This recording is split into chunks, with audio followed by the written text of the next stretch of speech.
Boys, munozo kuti Leonard Chakati was my uncle. Sekurangu. Yomfane kwaneyo. Leonard Chakati was my uncle. Unomziya Leonard Chakati wakambomuoneyo. Murungu. Anonzi Leonard Chakati. Sekurangu. Ndara madiko mango driver tenda ku link kwatira kuenda notenga ma tickets eku Vic Force. No, Exodus World Link. Hande ikoko zvedi. Uyu zvakutotitaurira uya timbosvika. Yeah, because this year atufana kumboita something. I was very sure Leonard Chakati was my sekuru. Aiwa ganda chimomira chimwe. Ganda sana nazvo kana kochikwa. Ganda rumbozoti yo uri chiri. Alright, munozo gombe yemarara. Songake.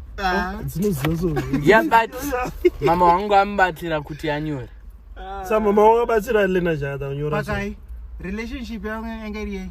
Mama wangu anika ali mwana wa Leonard Chakati.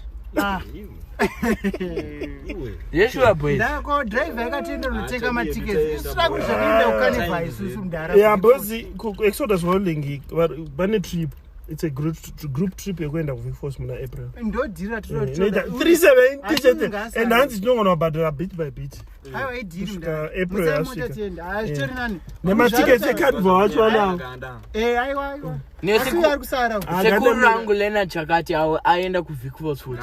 Aiwa wangu urikusara iwo don't worry. Pamwana miganda wa. Ahuma ganda wa. Bisasi ndo ndanofanaro. Ungasafe iwe mfane yoga wakati kwasekwe wo.